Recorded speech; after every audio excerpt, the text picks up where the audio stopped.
We're talking about G.I. Jane because yes, I had to go there. Hello everyone, I'm Sarah from Everyday Starlet. Welcome to my channel. I make videos to inspire you to be the star of your own life. G.I. Jane is a film that has been in the media recently, and if you're not familiar with the Will, Jada, Chris Rock entanglement that happened at the Oscars, well then you probably don't have internet and you're probably not watching this video. So I'm assuming that everybody kind of knows what I'm talking about when I talk about these slap heard around the world. So I thought I would do G.I. Jane as my next masculine and feminine energies film breakdown. If you're not familiar with what I mean by masculine and feminine energies, they are energies that live within all of us. We all contain both energies, but we all have a core energy that's the energy we are most ourselves in. And we can be in wounded or healed versions of either of these energies. If you want more information about these energies and more details about them, I have a ton of videos on my channel that you can check out. I was inspired to do a G.I. Jane breakdown simply because that's the film that everyone seems to be talking about lately because of the whole Oscar debacle. So before I get into this, a few notes.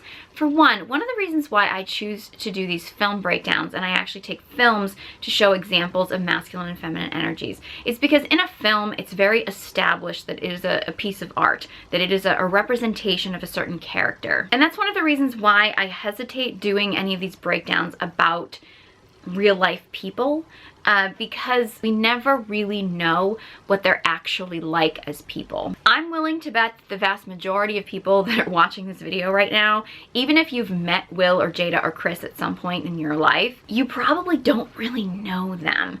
And none of us really know them. We only know their public persona. And I think that that's an important thing to note, that it's my firm belief that in Hollywood, particularly when we're dealing with celebrities, politicians, anybody who's in the public eye, what you see of them is the part of them that they want you to see. They want you to see their public persona, so it's really difficult to know what they are like in real life. That said, I do have like a little mini breakdown of the energies that happened during that particular incident. I have that on my TikTok if you want to check that out. I personally believe that the moment was staged. I'm not going to get into a debate about the reasons why, and I'm not going to talk about the reasons why because I don't really think that that's the point of this video.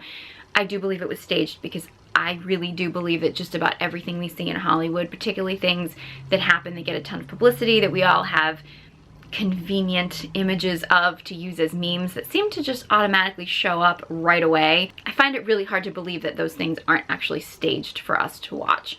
Basically, think about it like every celebrity is really living their own reality show. Even if they don't have a reality show, they're living their reality show for all of us to watch. Now that said, full disclosure, I worked as a stand-up comedian for 15 years, so I have a lot of beliefs about jokes and a greater appreciation and understanding for concepts of jokes and things like that. So I understand that Jada may have been offended, and I understand that people pointing out her medical condition, and I understand that situation. However, when you think about the joke and comparing Jada to G.I. Jane, G.I. Jane was a fictional character from a film that made Demi Moore famous, and she was considered the height of a woman being unbelievably sexy and being strong and powerful, which if you really think about it is something that Jada has been emulating her entire career. So I understand that this joke may have hit a nerve with her, and it may have hit a nerve with a lot of people.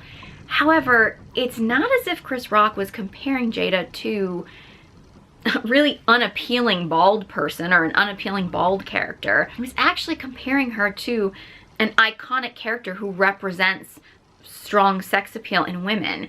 So even if it was meant to be an insult, which I kind of don't really even think that it was, it's a pretty mild insult, and I think you could very easily take it as complimentary.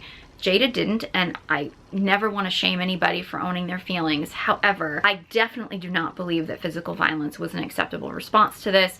Again, I really think this whole thing was fake and staged, so I don't want to spend too much time on it, and I do not want to debate with people as to whether or not this was real or fake. There's no question in my mind, zero question in my mind that this wasn't a staged event. That said, I'm not going to get into debate with people about that because that's not what this video is about. Before I get into the film, I do want to just touch on, because like I said, I don't like to talk about real people outside of a film setting as far as their energies.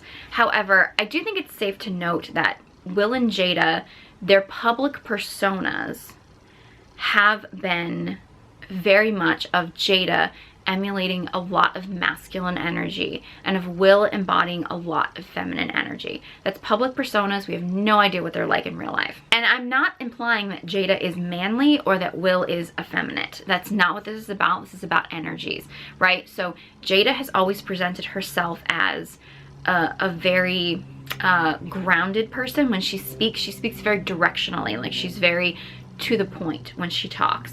She doesn't show as much emotion. She tends to be very still. You definitely get the impression that she leads the relationship, and she's always been very open about being hesitant about settling down with one person.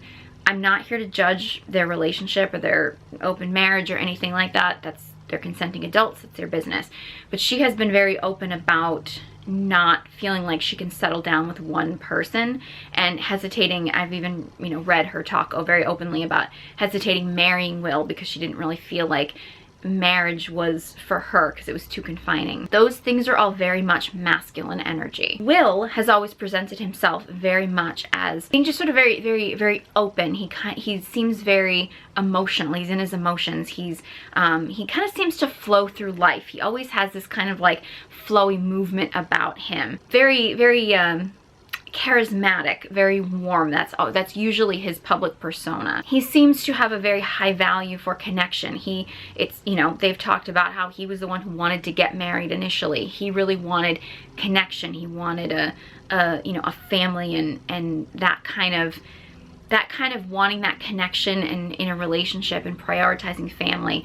That's very much feminine energy. Again, it doesn't mean that she's manly. It doesn't mean that he's effeminate. It just means that publicly those are the energies that they appear to be in. We don't really know what they're like in their personal life, but those are the public energies.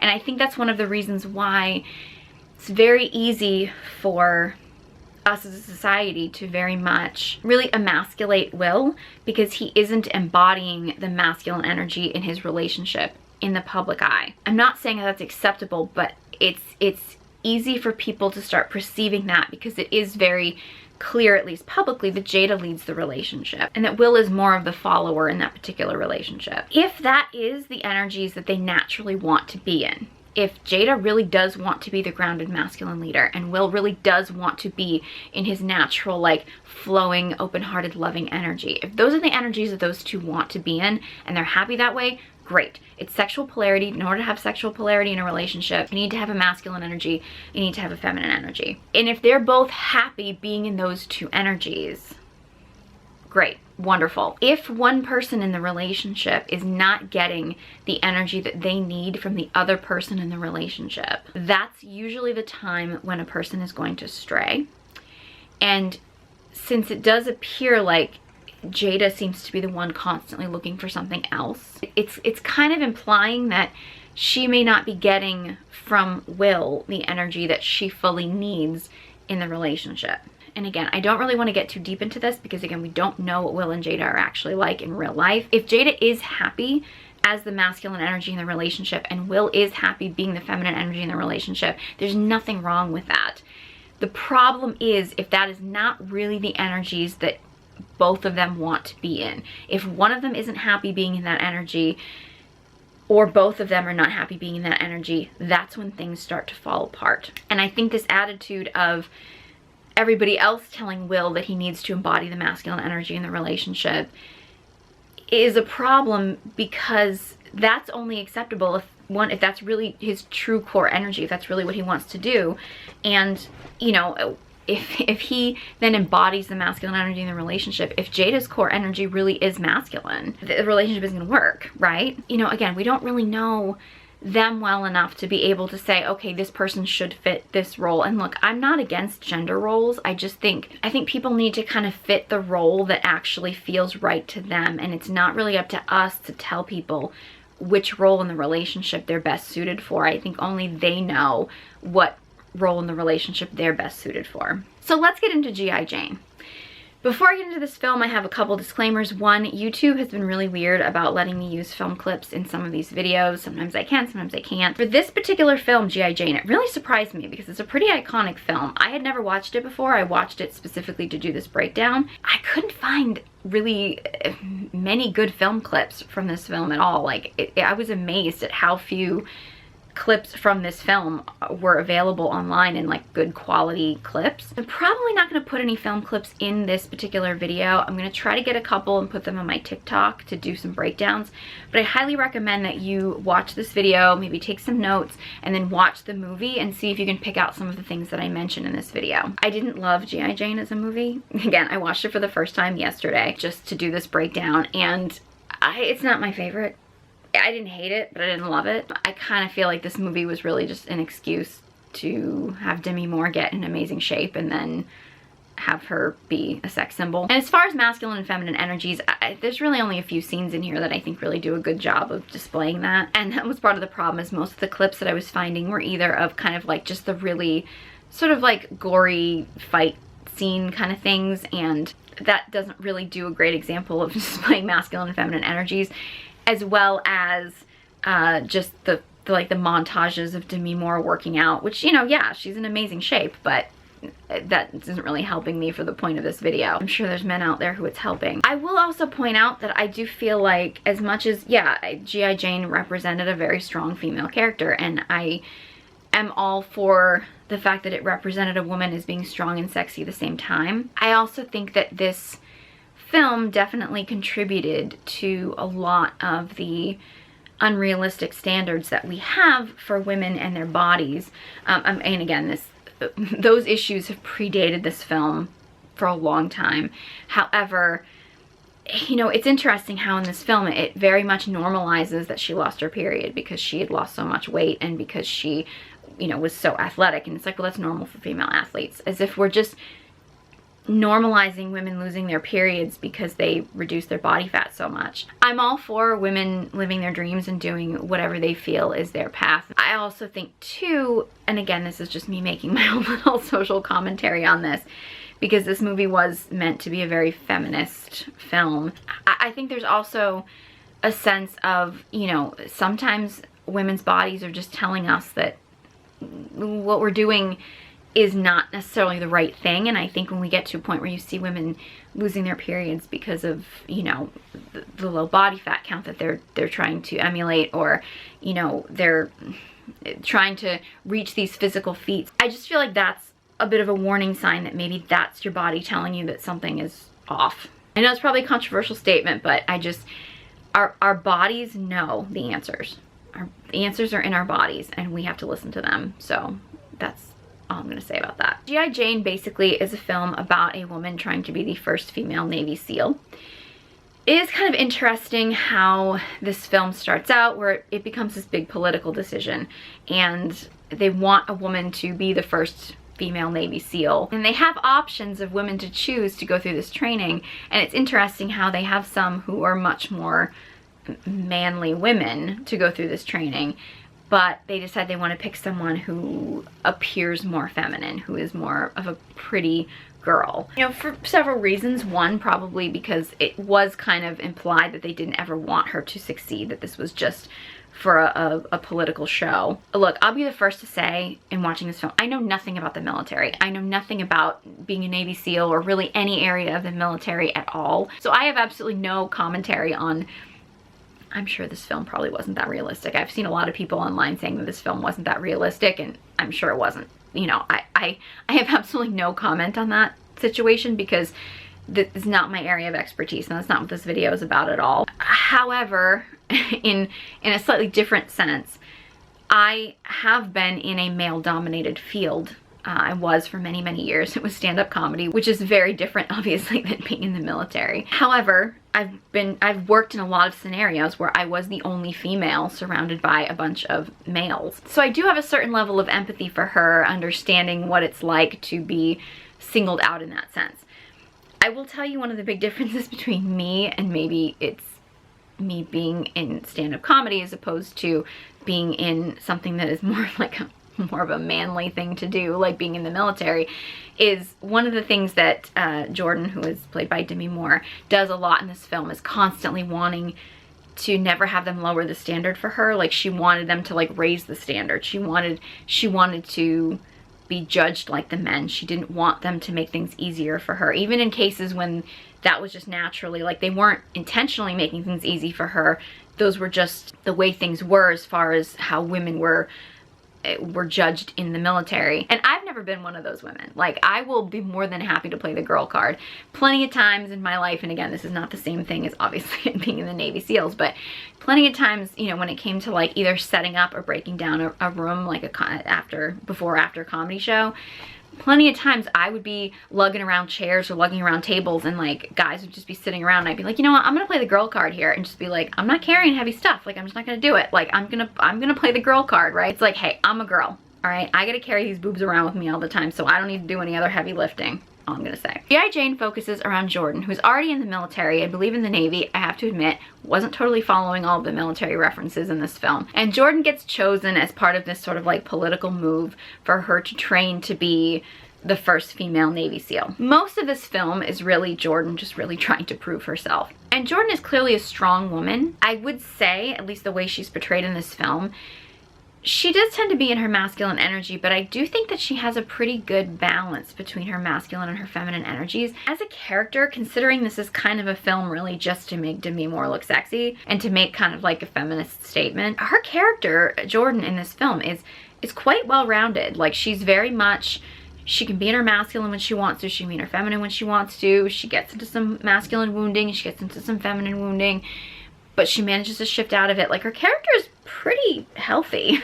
Like, she's a pretty healthy character, which is surprising because most films aren't about healthy, well-rounded, well-adjusted people, right? And one of the reasons why I didn't get really super into this film was because a lot of these characters were really just surface representations. You didn't really get in deep to a lot of these characters and who they were and things like that. I actually don't even remember most of their names. But I do think it's safe to say that you notice in the dynamic of a lot of the other men who are training to be SEALs, you notice which ones are in a more wounded masculine energy, where they're seeing this woman as being some kind of a threat to them.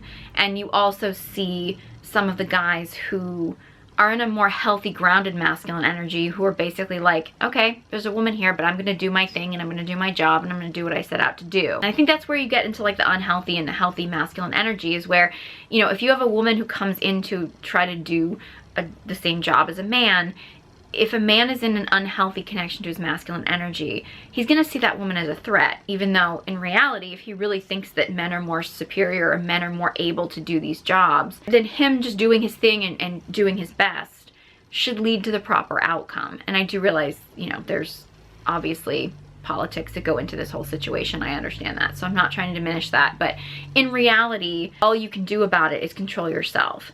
So the men in this film who keep themselves very grounded and say, okay, I'm here to do my job, she's here to do her job, I'm gonna treat her as if she's like everybody else, and just goes with it from a very grounded, stable place, are usually the ones that are more successful in the long run. They're in a healthier connection with their masculine energy. One of the dynamics that I really enjoyed in this film, even though it wasn't a central part of the film, was actually Jordan's connection with her boyfriend Royce. Now, Jordan and Royce actually work together, and you meet them in the very beginning of the film, that they're working together.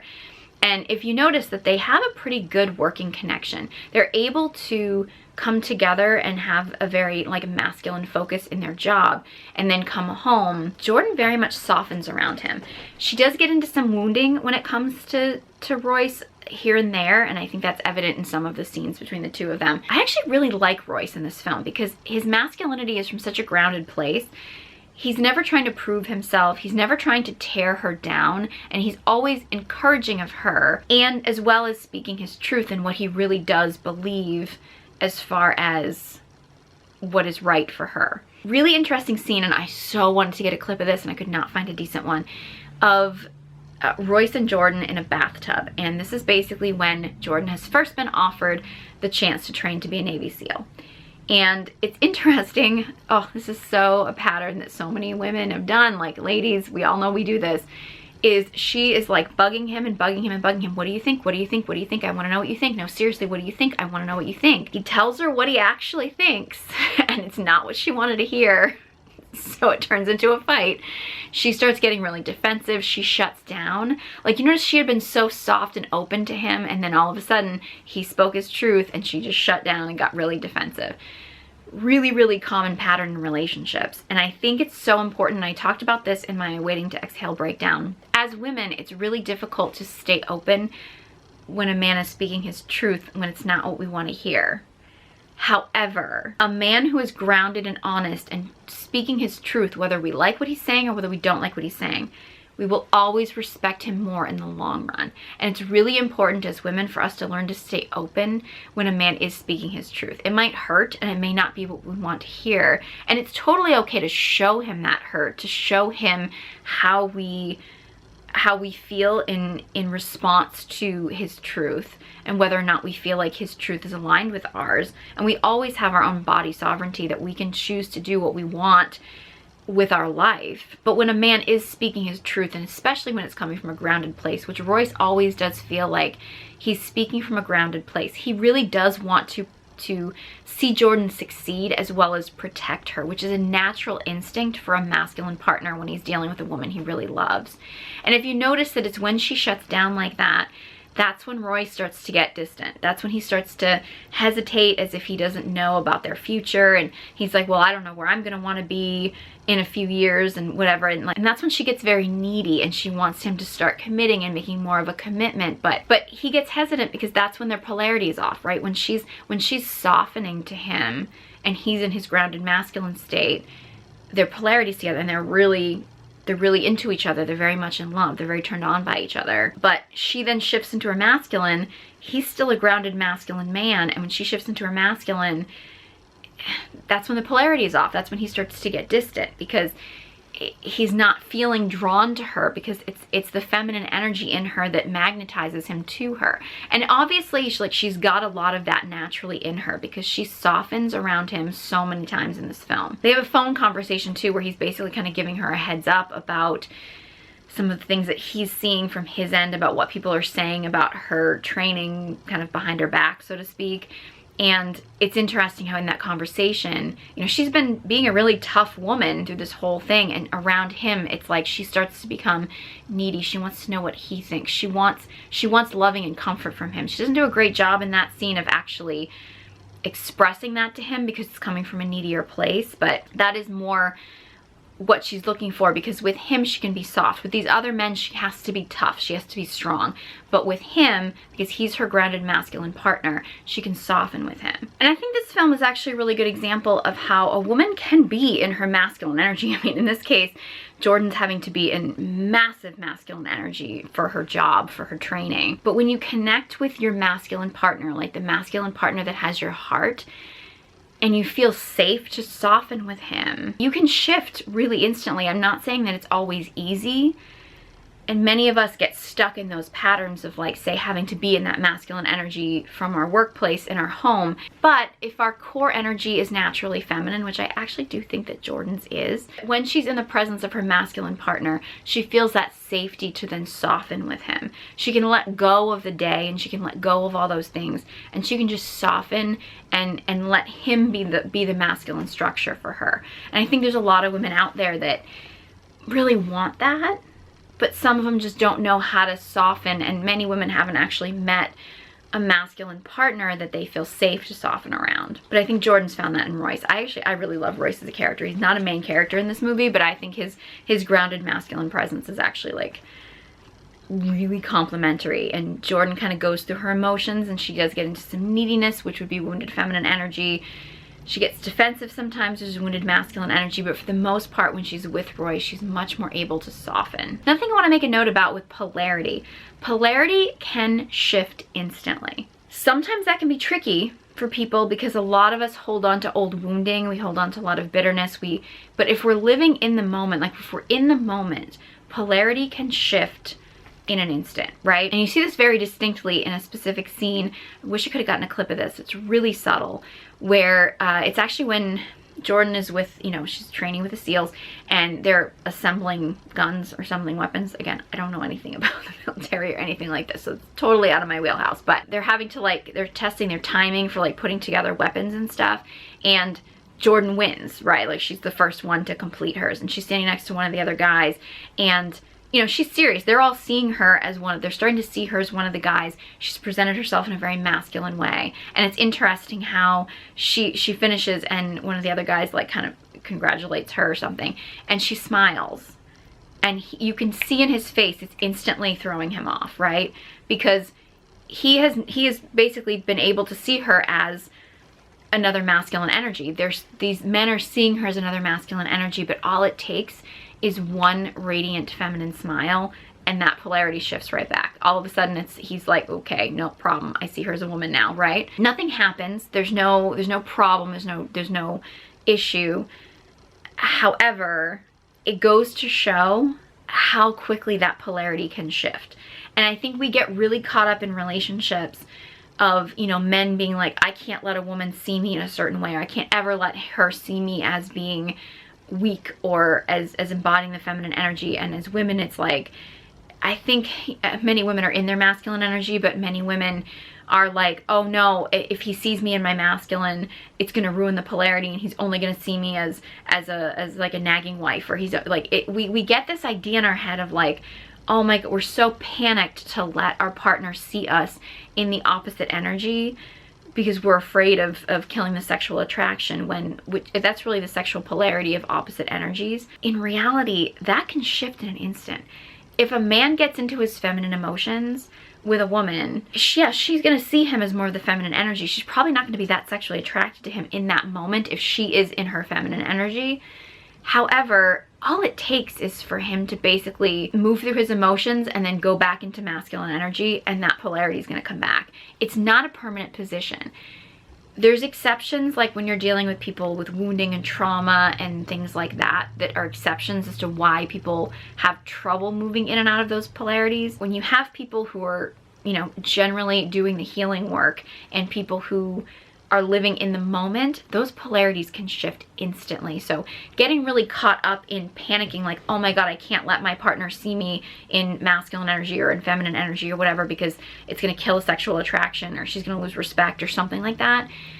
Those things can shift so quickly if you let yourself be in the moment. So I think that's a really good example in this film. If you notice that scene, it's really subtle, but it's just all it takes is one little feminine smile to all of a sudden make these guys realize, oh, she's a woman now. Okay, whoa, okay, she's a woman and I'm a man, and this polarity is there. And ladies, I know we don't want to admit that, but like it's difficult. Like it's difficult for men and women when they're in polarity to focus on work, on a task, to work together when you're in those opposite energies, because there is an attraction, even if it's not actually like two people being like, hey, we want to rip each other's clothes off. Like there is that tension there, right? The interesting thing with Jordan is that she is good at being in her masculine. Like she's a tough woman. Like there's no question at all that she is a tough masculine woman. She knows how to take charge.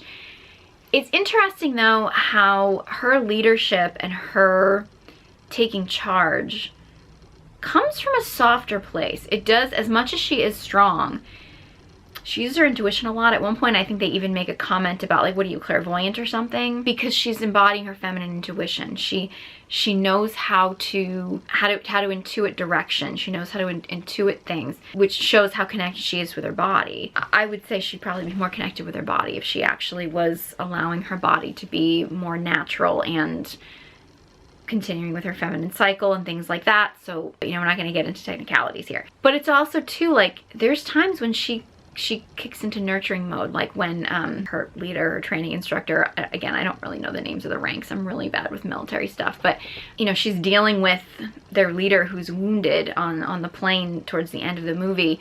And it's interesting how in that moment she softens because she becomes very nurturing to him. Like she's rescued him basically. I mean, she's taken charge, she's proven herself to these men that she's just as strong as them. And in that moment she softens with him and kind of like nurtures him and cares for him, right? Gives him some of that warm, she's not mothering, but she's embodying more of that mother energy. And she does embody that mother energy quite a few times. You notice when, you know, men get injured or men get hurt, she has that mother instinct, which is different. I have a video talking about this. There's the mother archetype in feminine energy is different than the mothering energy. The mother archetype comes from more of that place of like wanting to create a safe space and a loving space for a person you care about. And she definitely has that, which is actually one of the things that they kind of imply is a problem when it comes to women being in these positions in the military is, you know, for one, that women are going to feel more of a need to nurture those that maybe shouldn't be being nurtured in that moment. And also that, you know, and there's a shower scene where you have this discussion about the fact that, you know, other militaries have tried having women in the military, but it's just too difficult for the men to see women blown up. And you can see that because, again, that's a big conflict in this dynamic, because so many of these men have this instinct to protect women. It's their natural instinct. When they're in their masculine energy, they want to protect women. And so seeing women in these situations where they're getting hurt, and that's actually one of the things when Jordan is in a situation where she has to actually get into a physical fight, when they're actually like training what to do if they get captured and stuff like that, is she's trying to tell these guys like, no, don't let them use me against you, because she knows that these guys are all going to want to jump in and not let her be hurt, because that's a masculine drive. They want to protect, and they see a woman who is in danger, and even though she's fully embodying her masculine energy in these scenes, and she's competing against the men and she's doing this, she's still a woman, and these guys are still in that masculine instinct of, I need to protect her. And the thing is that masculine instinct that these guys have, like being in their masculine energy and having that drive, is part of what makes them really good at their job, right? It's part of what makes them better at training to be what they be, all they can be. I had to throw in a military reference. It's also really interesting too that as a leader, when Jordan is put in a leadership position, the guys hesitate following her. You know, she double checks what she's doing, and they kind of are like, oh, she doesn't know what she's doing and whatever.